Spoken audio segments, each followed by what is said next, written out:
Heroclix has changed and the game has shifted quite a bit since the last time I did a meta breakdown video. So I thought I'd go over what you could see or what you could play going into our national and world season of Heroclix. Starting off is the easy answer, Kong. Now we've seen Kong a lot at Adepticon, we just saw him at Origins, and he just also won the Indiana Midwestern Clicks Championship. The reason why he's so good is because his Quake doing 3 damage and also destroying terrain ramps up some case files, which we'll get into later, and with his giant reach of 3, because he's a colossal sized figure, makes him very, very potent and does a lot of damage to a lot of characters in the vicinity. You pair all that up with the fact that he has a stop click, he reduces penetrating damage, he has safeguard outwit, and battle fury, you have an incredibly crazy ape to deal with. So what can you play Kong with? Well, all of his keywords are great, to be honest. Celebrity probably being its weakness, but being an animal is really good for animal teams. Mystics is very popular right now. Monsters is also very good, and also Ruler is coming into contention for a little bit, especially with the addition of Butterfly. If you like to go on the cheap side of things, let me introduce you to a little gal named Poison Ivy. Earlier this year, Heroclix released an Iconics called Roses for Red, which came with Poison Ivy and Harley Quinn, and they go very well together. Poison Ivy is able to make plant markers all over the map and just make sure that you cannot outrun them. Why is that so significant? Well, Poison Ivy can make those plant markers, but also attack and poison through them as well. And if you run multiple Poison Ivies, because they are not unique figures, then you have multiple attacks and multiple poisons you have to deal with without them ever leaving their starting area. This can be very difficult for characters who don't have damage reducers or characters that just have a couple clicks of life, because dealing passive damage and also attacking 3 times is really good.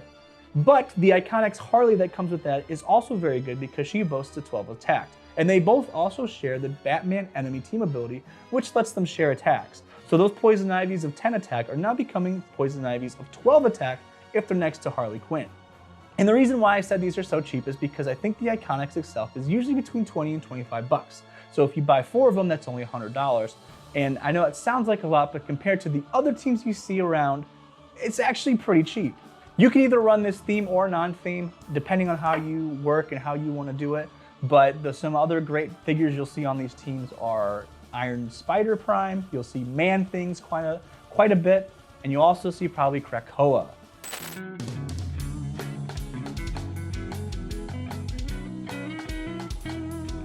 Mystical teams are seeing an uprise as well. The secret sauce lays in the case file Amit's Tomb. Amit's Tomb states that if you break a piece of blocking terrain during your action, you add a clue token to that case file. If you hit 4 clue tokens on the case file, if you KO a character, you heal 1 click. If you get 6, then all damage dealt to a character adjacent to debris marker is increased by 1. And if you get all 8 clue tokens, you close the case, which means that every time you KO a character, you score an additional 10 victory points.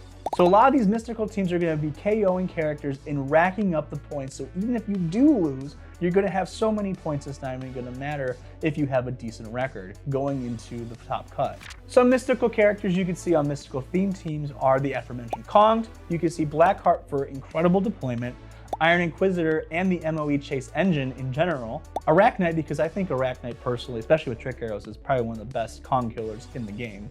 And just overall one of the best characters, was super, super dangerous. Deathbundle Wonder Woman, Elsa Bloodstone Prime, at least if you have Kong, Blackheart, and maybe Ghost Rider, and then obviously the Scott Porters, I think those are a really good start. And then if you want to add something like Madison Rare, who is really easy to find as well, I think that's a really good support character as well, being able to double perplex. But obviously, like I said, the thing that makes mystical characters and mystical teams just very potent is Amit's Tomb.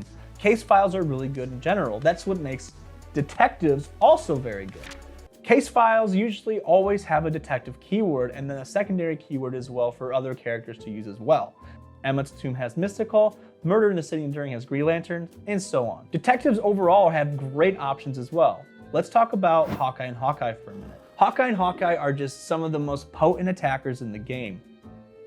They being able to attack with the trick arrows equipped gives them almost 3 or 4 attacks basically in one turn. But overall, the amount of damage output they can do and the amount of attacks they can do, especially with the trick arrows attached, is crazy. And they could just boop across the map basically. It's kind of nuts. But that's not the only detective out there. There's also World's Finest. I have talked about World's Finest before. I think it's a great figure. And with the uptake of detectives and the case files, I think that World's Finest has definitely found its way as a secondary attacker on most detective teams. You also have Batman Prime. Batman Prime had a huge uptake in Origins, being one of the top 5 or 10 figures played at Origins. And honestly, you can play him at both 25 or 100 points if you want to make him an attacker. But I think 25 support Batman Prime with the Green Lantern and utility belt are the best options for him. And I think he is really good at what he does supportively rather than offensively. Some other great detectives are the Mystery Inked chase figures themselves. And I feel like if you're going to run a detective team with Ammit's Tomb, you need to run Shaggy at least at 40 points, and you don't have to run him with anything else. But his offensive potential and also how fast he ramps up Ammit's Tomb is almost like you have to play Shaggy on your team if you're going to do that.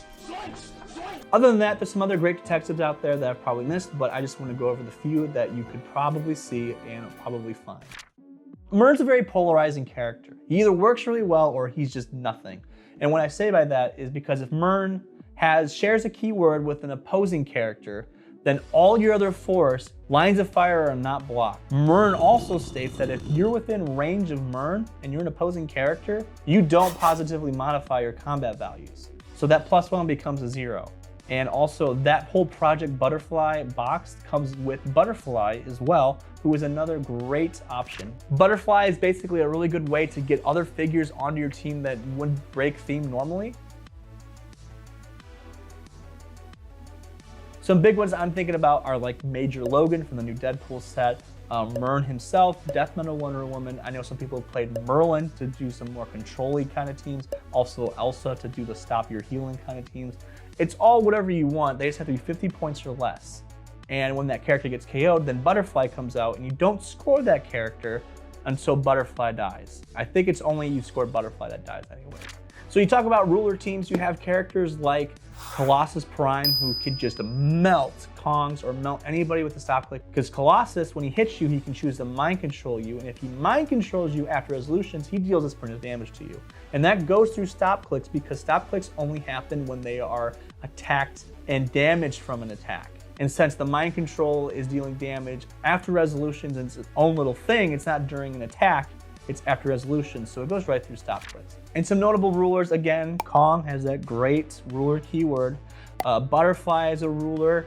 We have Colossus Prime. We have King Arthur LE, which not a lot of people are talking about, but I think he's bonkers for 80 points. Rogue Prime from the new Deadpool set is also something I want to mention. I think she's really good. I think she's going to be very unexplored for a little bit, and then we'll just see a massive rise sometime. But I mean, she's just really good. Anytime she punches somebody, they just can't use powers until their next turn, I think. Rogue Prime, if she hits you, she gets to steal one of your powers right away, and also just deal all your printed damage or all her printed damage to you, and you can't really do anything about it. That's just crazy to me, in my opinion. There's just a lot of great figures that just kind of just die to Rogue. The only issue with Rogue is that her keywords are terrible. Rogue Prime's keywords are really, really bad, but you can get around it. And also she's very costly, being either 175 or 250, but I think she has a definite place in the meta. I think she has a lot of potential going for her, and it just kind of comes down to let's see what people make before we start writing her off, because I think she has a lot of potential. Okay, I'm gonna say a really hot take right now, and I'm gonna be wrong on this. I don't think Timebreakers really are going to have a huge impact right now. When you run Timebreakers, right, you at least want to run a minimum of like 3 or 4 on your starting force, maybe 2 to 4, let's say 2 to 4. They're easy pickings. And if you have Ammit's Tomb up, those 5 points become 15 points, and if you kill all of them, that's so many points. I don't even want to do the math. It's probably really simple, but I don't want to do the math. I'm sorry. What they do is amazing with the autonomous and everything. It's amazing. It's amazing what they do. I just don't see Timebreakers really doing a whole lot right now. But yeah, we'll see. I mean, I'm very positive we'll definitely see them. I just don't think they're going to be as good as everyone says they are. I think they die too easily. I think the abundance of them that you need to have on your team just totally amps up Kong. So if Kong comes in hot and just destroys all of them, well, I mean, that's a lot of damage that you have to deal with. So, well, I hope that was informative. I'd like to play meta competitively, but I am no means an expert at it. So thank you guys so much for watching, and we'll see you next time. when we talk about all things Heroclix.